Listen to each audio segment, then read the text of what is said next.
دنیا کا۔ اچھا ویسے حسن صاحب، کچھ لوگ آپ کے بارے میں یہ بات کرتے ہیں، یعنی آپ کے پورے مکتب فکر کے بارے میں، کہ آپ اسلام کو اتنا آسان بنا کر پیش کر رہے ہیں،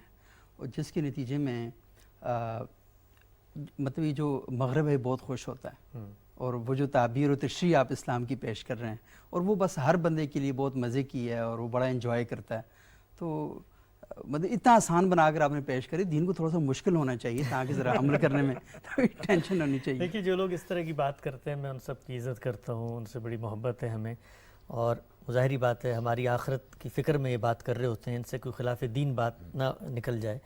لیکن حقیقت یہ ہے کہ یہ جو بات ہے کہ دین کو آسان بنا کر پیش کر رہے ہوتے ہیں بہت بڑی جسارت ہے۔ دین کو بنایا نہیں جا سکتا۔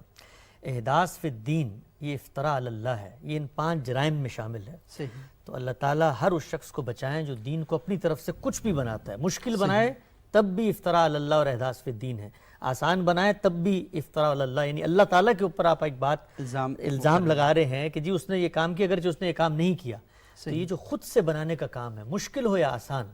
یہ انسان کو کرنا نہیں چاہیے۔ باقی ہم جو کوشش کر رہے ہیں وہ یہ ہے کہ اللہ کا جو بھی دین ہے اس کو اپنے فہم کے مطابق لوگوں کے سامنے پیش کریں، اور اس میں اگر کوئی شخص، کوئی صاحب علم ہمیں ہماری غلطی بتاتا ہے کہ نہیں جی اس معاملے میں آپ نے تو یہ بیان کر دیا، نتیجہ آسانی کی طرف نکل رہا ہے، اللہ مشکل چاہتا ہے، تو مشکل اور آسانی نتیجہ ہے، وہ استدلال کے ذریعے وہاں تک پہنچا جائے گا۔ اور اللہ تعالیٰ کا اپنا یہ کہنا ہے کہ جو دین میں نے انسان کو دیا ہے یہ اس کی فطرت کے مطابق ہے، اور میری فطرت اگر کسی چیز کا اقتضا پورا نہیں کر رہی تو اس کا مطلب ہے کہ میرے اس دینی فہم میں کوئی کمزوری ہے، کیونکہ فطرت اور دین یہ کوئی 2 متضاد چیزیں نہیں ہو سکتی۔